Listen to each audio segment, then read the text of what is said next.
Meus irmãos, nós louvamos a Deus. Daqui a pouquinho, nós vamos ter aqui uma apresentação pelas crianças. E você vai louvar, vai adorar a Deus, porque vale a pena servir ao Senhor. Aleluia. Amém? Pastora, me ajuda.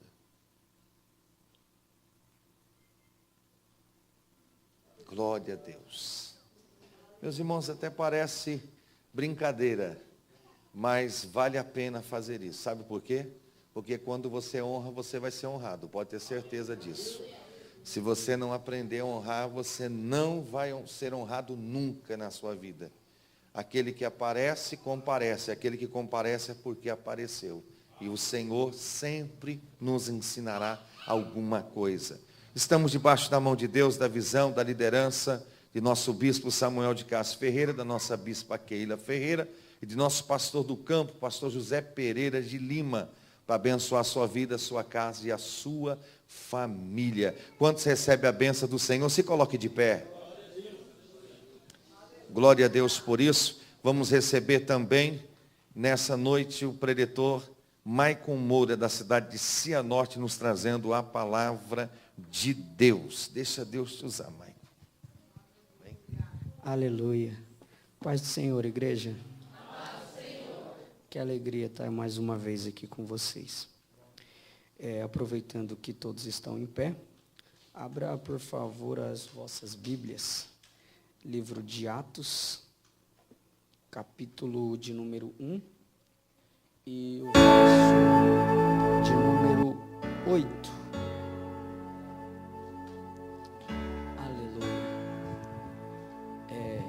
As mães, parabéns pelo dia de vocês. Eu costumo dizer que dia das mães, na verdade, é todo dia, né? Porque a palavra fala para honrar pai e mãe, a Bíblia não determina o tempo, então, né? Mas parabéns às mães por este dia, que Deus continue abençoando todas vocês, em nome de Jesus. Amém? Pastor Kleber, muito obrigado. Pastor Kleber, lá em casa, ele não é nosso pastor, né? Ele é um pai para a gente, porque desde a primeira vez que nós nos encontramos, que eu vim aqui,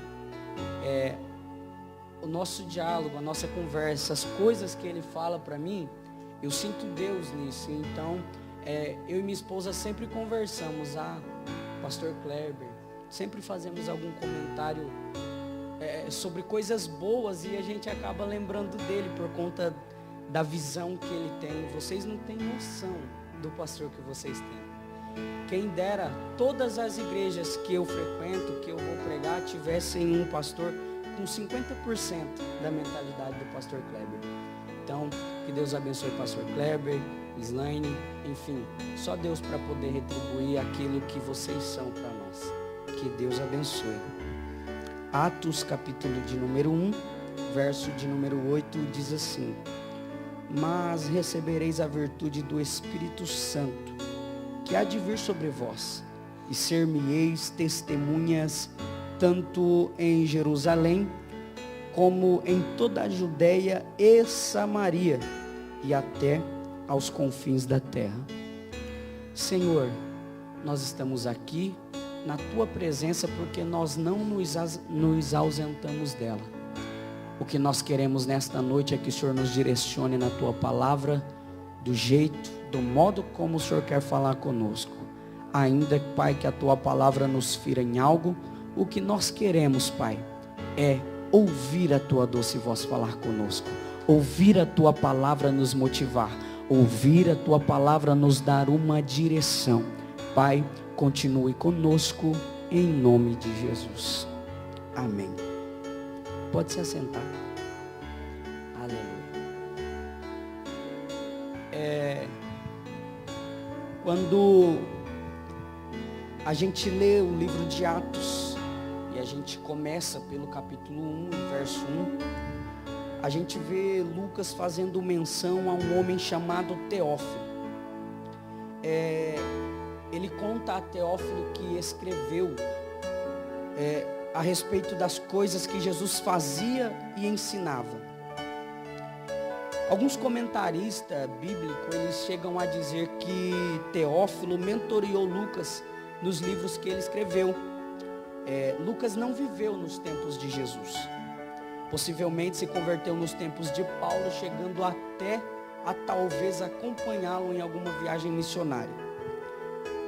Se eu fosse você, eu já pegava isso aqui. O nome Teófilo significa amigo de Deus. Lucas, ele se propõe a escrever sobre Jesus, sobre a pessoa de Jesus. João 10:30, Jesus diz: eu e o Pai somos um. Lucas, ele se propõe a escrever sobre Jesus. Quem é que Deus coloca na vida dele? Teófilo. Qual é o significado do nome Teófilo? Amigo de Deus. Quando eu e você nos propormos a fazer as coisas para Deus, ou a aprender sobre Ele, a palavra nos dá essa certeza. Ele vai colocar amigos dele na nossa casa, Ele vai colocar amigos dele na nossa igreja. Por quê? Porque a gente se propôs a aprender dele, a gente se propôs a aprender sobre Ele. Então, quando Lucas ele quis escrever sobre Deus, sobre Jesus, Jesus falou: não, eu preciso colocar alguém que é meu amigo, próximo de Lucas. Teófilo, ele era de fato amigo de Jesus. Ele era de fato alguém importante na sociedade. E a pessoa que ele era na sociedade não o influenciou naquilo que ele se tornaria depois da partida de Jesus. Ele continuou sendo quem ele era. Por quê? Um amigo é assim, não precisa estar, precisa ser. Então, quando Lucas se propõe a escrever, a gente vê que a palavra revela não alguém que era, mas alguém que estava. Ou não alguém que apenas estava, mas alguém que de fato era. O texto que nós lemos, Jesus, a gente vai entender que Jesus disse para os discípulos que não era para eles saírem de Jerusalém, porque eles seriam revestidos de poder. Se você ler o texto, você vai ver que a preocupação dos discípulos era saber em que tempo, ou se era nesse tempo, no tempo em que eles seriam revestidos de poder, se era nesse tempo em que Israel seria restaurada. Só que Jesus vai olhar para eles e vai dizer assim: a vocês não cabe saber sobre isso. O tempo em que Deus há de fazer qualquer coisa não cabe a nós. Cabe a nós apenas esperar que Ele faça. Observe que ao lermos o texto, Jesus ainda vai fazer uma promessa. Que promessa é essa? Que eles receberiam poder.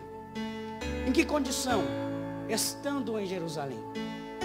Toda promessa de Deus é condicionada. Condicionada a quê? Condicionada à obediência a Ele. Condicionada àquilo que Ele disse. Condicionada a, às vezes, até nos sacrificarmos, fugirmos da nossa vontade, para poder cumprir a vontade dEle. Quando Deus chama a Abraão e fala que quer Isaac, será que Abraão queria entregar Isaac? Mas qual era o propósito?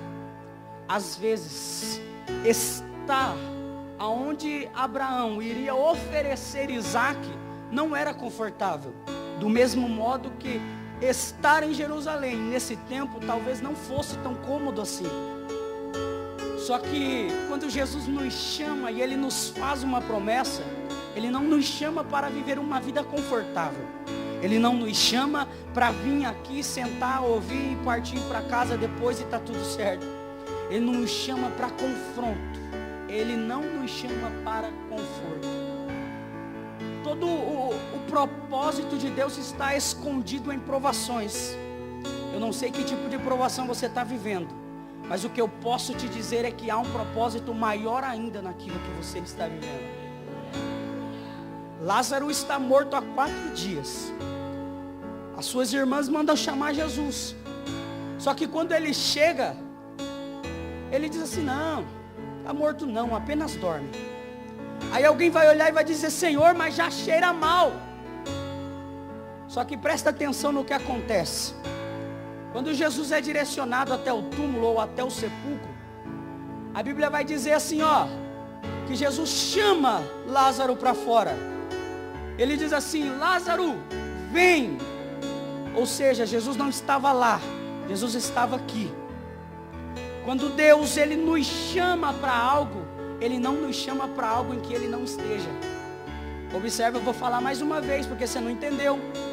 Ele diz assim, Lázaro, vem. Você não pegou, vou falar de novo. Ele diz assim, Lázaro, vem. Por que vem? Porque Deus não me chama para estar onde Ele não está. Aleluia. A dor da perca é grande? É grande. A dor da morte é dolorosa? É. Mas espera um pouco. Qual era o propósito que estava envolvido na morte de Lázaro? Manifestar a glória daquele que ressuscitou a Lázaro. Eu não sei o que é que você está vivendo, mas eu estou com a autoridade da palavra de Deus para te dizer, aquilo que Ele tem é maior do que o que você está vivendo. O propósito dele é maior do que o seu tempo de espera. Aleluia. O tempo não é maior que o propósito. A promessa de Jesus era para que eles ficassem em Jerusalém, seriam cheios, e após serem cheios, eles seriam testemunhas. Mas observe algo. A minha cabeça, que pensa um pouco bastante até, vai longe às vezes. Sabe aquela criança que assiste desenho e começa a pensar demais? Mais ou menos nesse sentido. Eu começo a imaginar que a promessa de Jesus, talvez ela estivesse relacionada a Gálatas capítulo 2 e verso 20. Porque está escrito, já estou crucificado com Cristo. Agora não vivo mais eu. Cristo é quem vive em mim. Jesus faz uma promessa, e a promessa não estava relacionada àquilo que era para os discípulos fazer. Não. Por quê? Porque agora eu vivo pela palavra que Ele me deu. Se eu vivo pela palavra que Ele me deu, então já não sou eu mais quem vivo. Eu me entreguei para o propósito. Eu me entreguei para a chamada.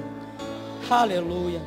Eu decidi confiar que aquilo que Ele me chamou para fazer é maior do que eu fiz até agora. Talvez esteja até relacionado ao que está escrito em 2 Coríntios capítulo 12, verso 15. E está escrito, eu, de muita boa vontade, me gastarei e me deixarei gastar pelas almas. Quando Jesus chama, Ele me chama para fazer aquilo que Ele fez. E o que é que Ele fez? Ele se entregou por outros. Quando agora a gente vê que Jesus está chamando outras pessoas, que a gente percebe que Jesus está direcionando outras pessoas num propósito que é igual ao seu, Ele não está chamando os seus discípulos para viver aquilo que os seus discípulos queriam viver. Era muito cômodo para Pedro ir pescar, trazer o sustento para casa. Era muito cômodo para, quem sabe, os discípulos, algum discípulo que, como Mateus, fosse cobrador de impostos, se eu não estiver enganado, ir lá cobrar impostos, trazer o sustento para casa. Era muito cômodo.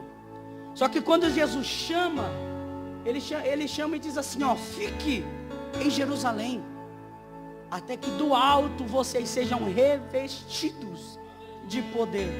Fiquem. Ele disse que era para ficar, mas era para ficar durante um tempo. Ele não disse quando é que os discípulos seriam revestidos de poder, mas enquanto não fossem revestidos era para ficar. Enquanto não acontecesse, enquanto a promessa não se cumprisse, era para continuar no lugar em que eles estavam. Aleluia. Eu sei que Deus está falando comigo e com mais alguém. Para de querer acelerar o processo de Deus. Para de querer acelerar a forma como Deus está tratando essa situação. Para de querer acelerar a forma como Deus está trabalhando no seu dia a dia. Para de querer acelerar. Aleluia. Porque ele disse fique, mas não disse fique até, não disse até quando que era para ficar. Se ele não disse até quando, então o tempo quem determina é ele. Aleluia. Ah, pregador, mas está doendo. A palavra dele é fique. Ah, mas eu não estou mais aguentando. A palavra dele é fique. Ah, mas eu já estou quase para explodir. A palavra dele é fique. Ah, mas eu preciso fazer alguma coisa diferente. A palavra dele é fique. Aleluia. Aleluia. Aleluia. Talvez você saiu da tua casa e você saiu de lá falando: Deus, eu preciso que o Senhor me dê uma resposta hoje. Olha o texto, por favor. Os discípulos estão passando por esse momento que é o momento chegado a festa do dia de Pentecoste, que é comemorado 50 dias após a Páscoa. E eles estão em um determinado lugar. E a Bíblia vai dizer que esse momento Jesus é assunto aos céus. Quando os discípulos eles percebem Jesus sendo assunto aos céus, quem sabe um começa a olhar para o outro e começa a ver aquele que tinha chamado ele sair dali, sair da sua visão. Quem sabe quando os discípulos olham para aquilo, eles começam a perceber que a referência deles já não estariam mais ali. Só que aquele que é a referência, que agora não ia mais estar, ele disse: fique. Aleluia. Oh Senhor, eu gosto disso. Uma vez eu ouvi dizer que quando a igreja está calada é porque ela está pensando na mensagem. Eu gosto disso. No verso 9, Jesus é assunto aos céus. No verso 10, os discípulos estão com os olhos fitados no céu, vendo uma nuvem tomar deles. E é aqui que entra o que eu acabei de dizer, que quem sabe nesse momento é que a falta de esperança começa a bater na porta do coração. Quem sabe nesse momento é o momento em que a falta de expectativa sobre aquilo que de bom poderia acontecer começa a bater na porta do coração. A angústia começa a querer entrar. Por quê? Porque agora Jesus não vai estar mais ali. Mas espera, pregador, Jesus estava morto há 40 dias. É verdade, verdade. Só que ele apareceu para muitos. Ele apareceu para muitos, ele ceiou com muitos. Só que a Bíblia vai dizer no verso 11: enquanto eles estão observando aquilo, chega 2 varões de branco. E ele diz assim: olha, este mesmo Jesus que vocês estão vendo subir, ele vai voltar de igual modo. Aí a gente vai olhar para o livro de Lucas, capítulo 21 e verso 27, e vai estar escrito: então verão vir o Filho do Homem em uma nuvem, vestido de poder e de glória. Aleluia. Aleluia. Não é porque você não vê que ele não vai mais voltar.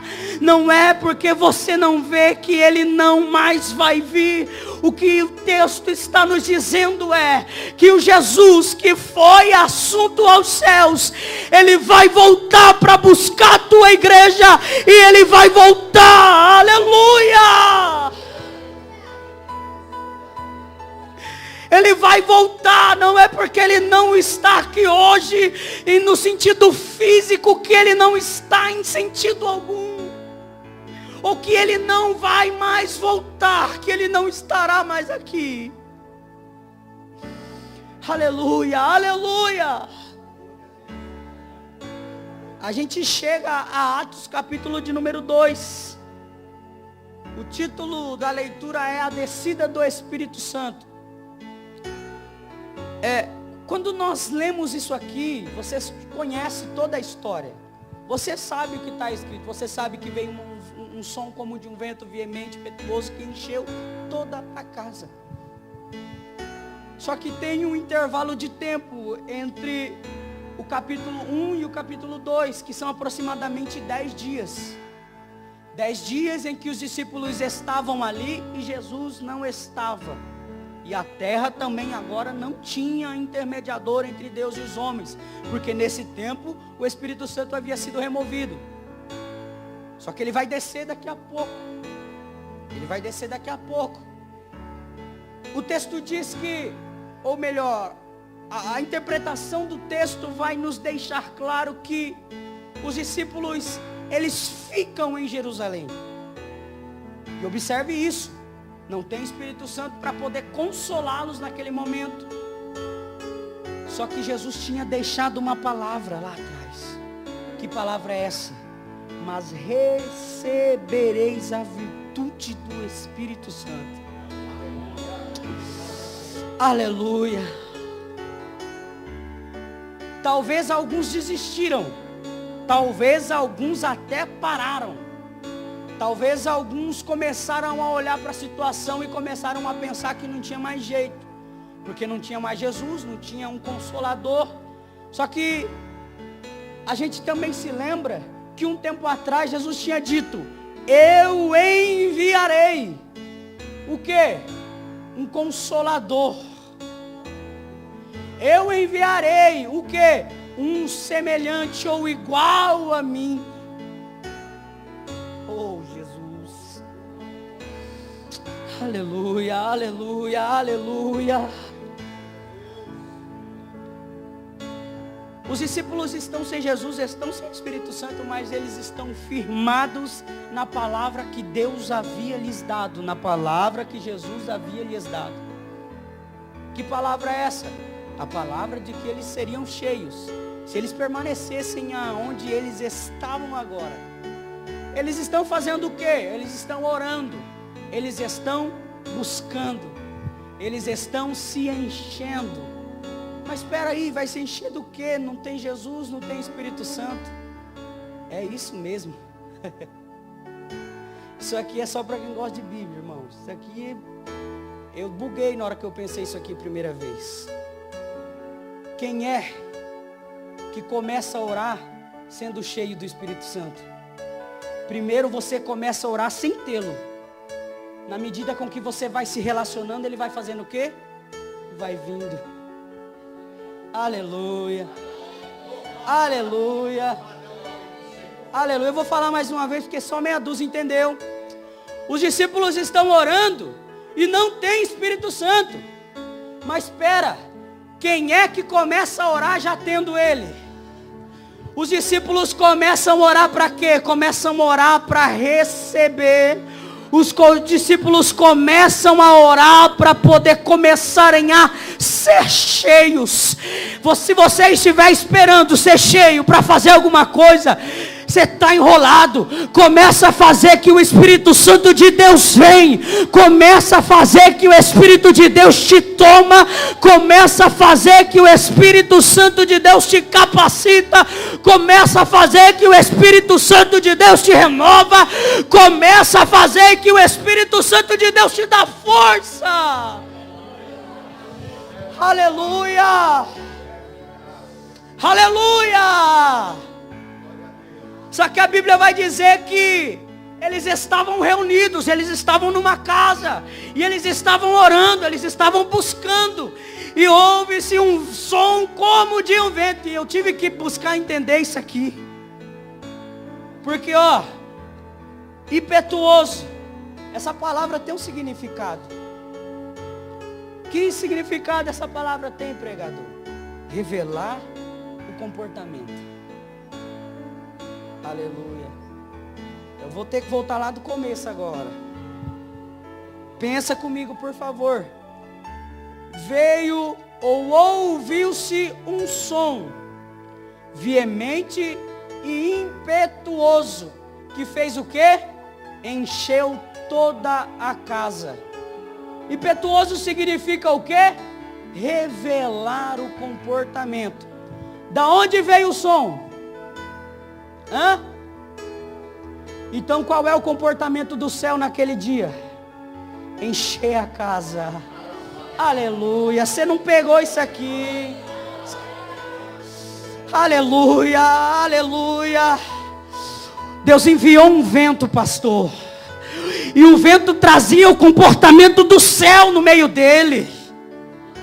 Aleluia, aleluia, aleluia. E qual era o comportamento do céu, pregador? O comportamento do céu era encher todos os que estavam na casa. Aleluia. Deus está dizendo: eu encho apenas os que estão na casa. Eu encho os que estão na casa. Eu vou falar até você começar a lugar. Eu encho os que estão na casa. Eu encho os que estão na casa. Eu encho os que estão na casa. Deus quer revelar o comportamento do céu nessa noite para algumas pessoas. E o comportamento do céu qual é, pregador? É encher a vida de pessoas. Encher do quê? Encher do Espírito Santo de Deus. Renovar a chamada. Renovar o ministério. Aleluia. Renovar aqueles que estavam parados. Qual é o comportamento do céu, pregador? Encher aqueles que estão na casa. Aleluia, aleluia. Só que quando a gente olha para esse texto, a gente vai se lembrar daquilo que disse Joel. E Joel disse assim: e derramarei, e acontecerá que nos últimos dias derramarei do meu espírito sobre toda a carne. Alguém já derramou o tanto que quis? Aleluia. Você não pegou isso aqui. Alguém aqui já derramou o tanto que quis? Quando você derrama, você perde a medida daquilo que está sendo derramado. Quando Deus diz em Joel capítulo 2, em verso 28, que Ele ia derramar do Espírito dele sobre toda a carne, Ele está dizendo assim, ó: eu não vou fazer medida do Espírito que eu vou derramar sobre aqueles que serão cheios.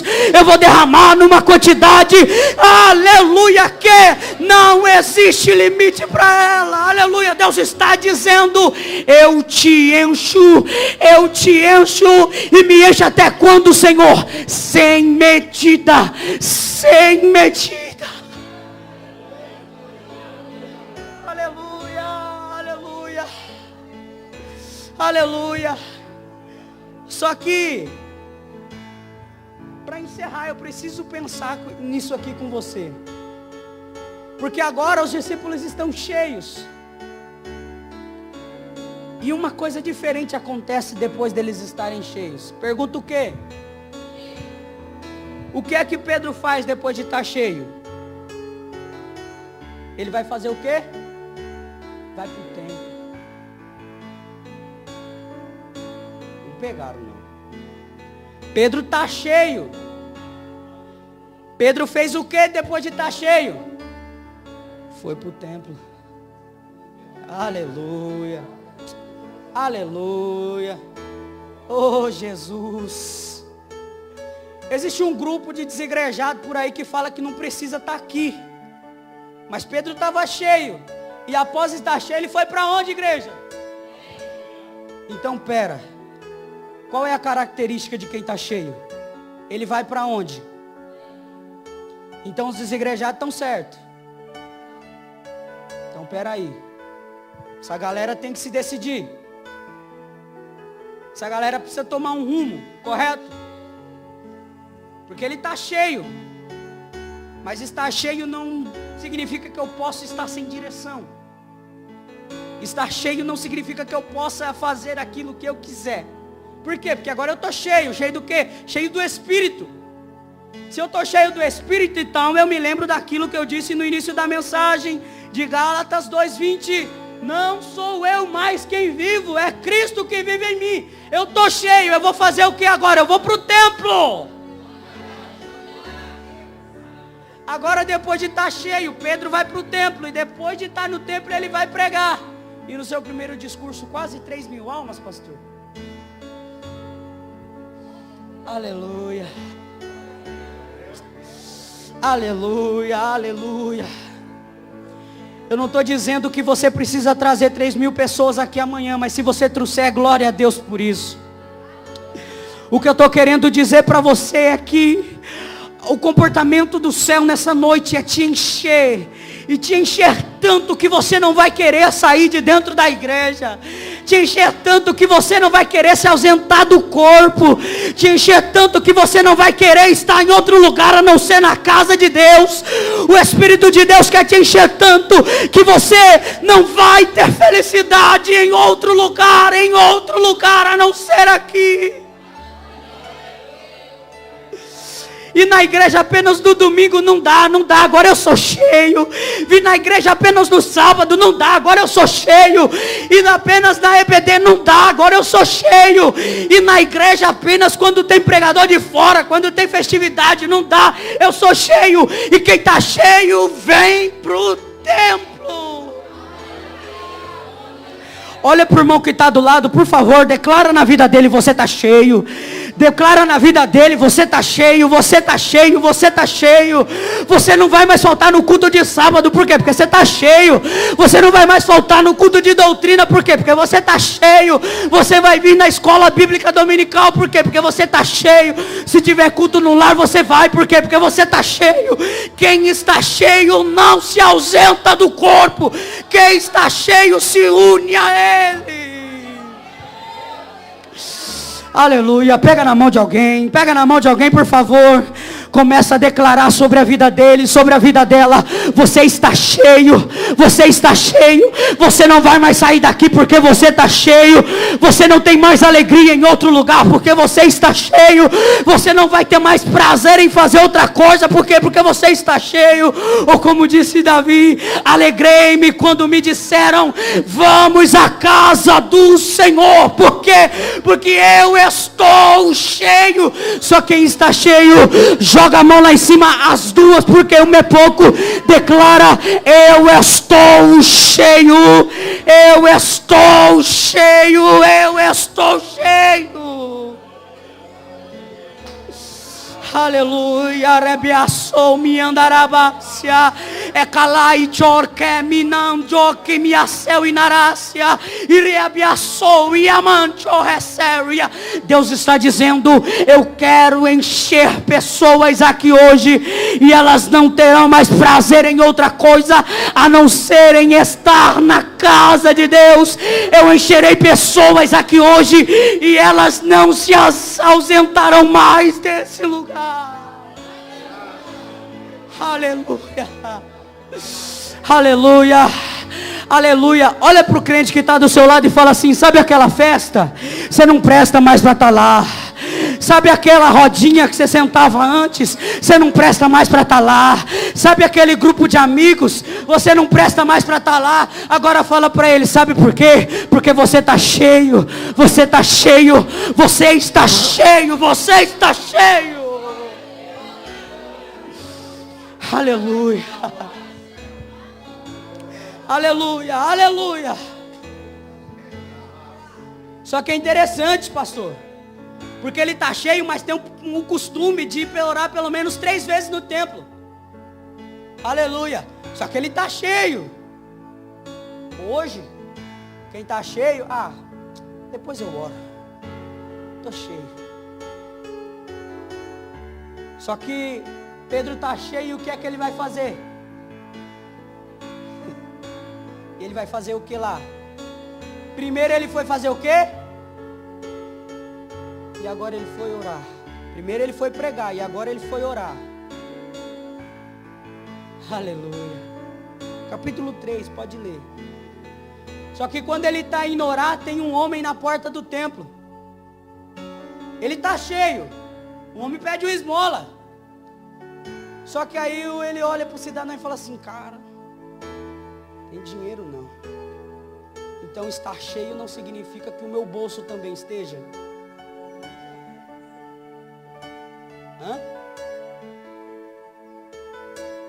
Mas se o seu bolso estiver vazio, será que você tem a mesma coisa que Pedro tinha? Porque olha o que ele disse. Ele está indo orar. E ele vai dizer, eu não tenho prata, eu não tenho ouro, mas o que eu tenho, eu te dou. Em nome de Jesus, levanta. Aleluia.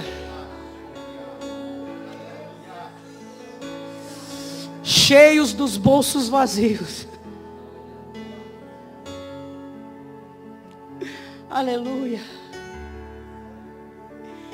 Aleluia. Aleluia. Porque tem gente que, por qualquer provação, ele acha que não preciso mais ir, não dá mais para ir. Só que Pedro não tinha dinheiro, e que baita provação é não ter dinheiro hoje. Era até um costume da época levar uma oferta ou uma esmola para dar para quem estava pedindo. Só que Pedro, ele não cumpria o costume. Por quê? Porque ele estava cheio. O que é que ele estava indo fazer? Estava indo orar. Se ele foi para orar, então ele que vá orar. Aleluia. O que eu estou querendo dizer para você com tudo isso é que a partir de hoje, já que você está cheio, você não falta mais em campanha de oração. Aleluia. Teve gente que não recebeu, eu vou falar mais uma vez. Agora que você está cheio, você também não falta mais em campanha de oração. A gente vai fazer um período de oração por 15 dias seguidos. Você vai ser o primeiro a dizer: estou dentro porque eu estou cheio, e eu preciso me manter cheio. Fique de pé comigo, por favor. Aleluia.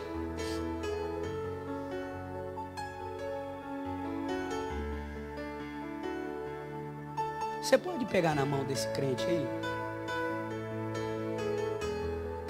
Você pode trazer ele ou ela aqui na frente? Você pode? Aleluia.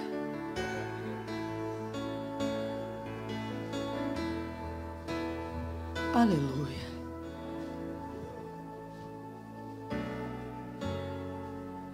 Aleluia. Aproveita que você está pegado na mão de alguém. Aperta forte. Até ele dar glória. Diz para ele assim: você está cheio. Fala bem forte. Fala mais uma vez. Você está cheio. Ei, você está cheio. Fala. Você está cheio. Sabe por que eu pedi para que a gente pegasse aqui na mão? Por uma coisa. Porque quando Pedro estava cheio, ele foi para o templo. Ele foi para onde? Para o corpo. Para o corpo. Quem está cheio não se ausenta do corpo. Eu pedi para você pegar na mão desse irmão que está do seu lado por um único motivo. Ele é parte do corpo junto com você. Vocês estão cheios juntos.